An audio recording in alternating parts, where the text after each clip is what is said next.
Bonjour. Dans cette capsule, nous allons expliquer ce que constitue un incident de sécurité. Nous aborderons également le moment et la manière de le déclarer.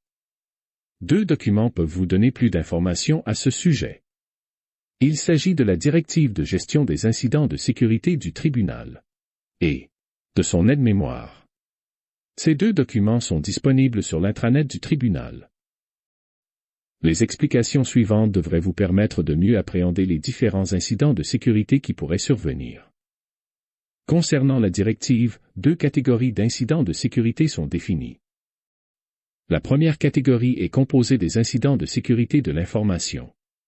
Ces incidents peuvent survenir dans diverses situations, notamment si vous cliquez sur un lien dans un courriel ou un texto douteux, si vous divulguez vos informations de connexion à la suite d'un piratage psychologique, si vous avez le sentiment qu'une installation d'un logiciel malveillant ou d'un rançongiciel a pu avoir lieu sur votre poste, si vous êtes témoin d'un accès non autorisé à des informations.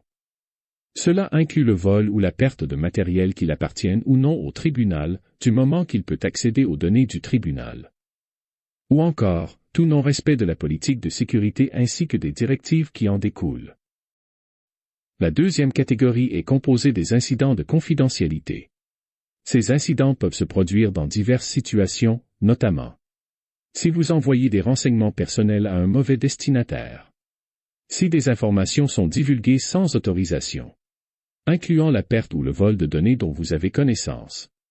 Également, si vous réalisez que vous avez la possibilité d'accéder à des informations sensibles auxquelles vous ne devriez pas avoir accès.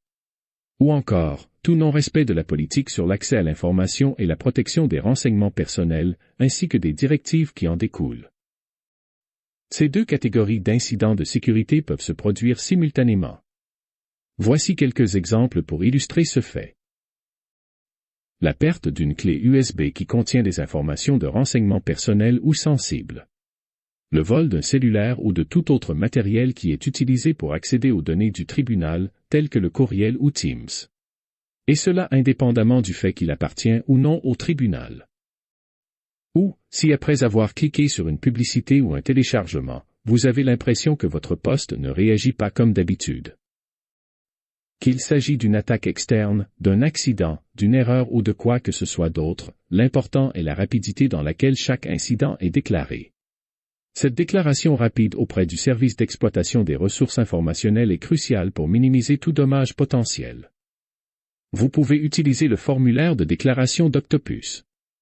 Il est accessible directement sur votre poste ou par un lien dans l'intranet.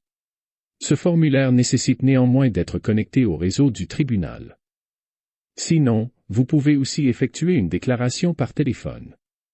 Les numéros se trouvent sur toute documentation du série. Nous vous conseillons de garder le numéro associé à votre port d'attache à portée de main. Si vous avez des doutes quant au processus de déclaration, la capsule de déclaration d'un incident de sécurité est destinée à l'expliquer en détail. Merci de votre attention. Et, rappelez-vous, soyons les gardiens de notre sécurité de l'information.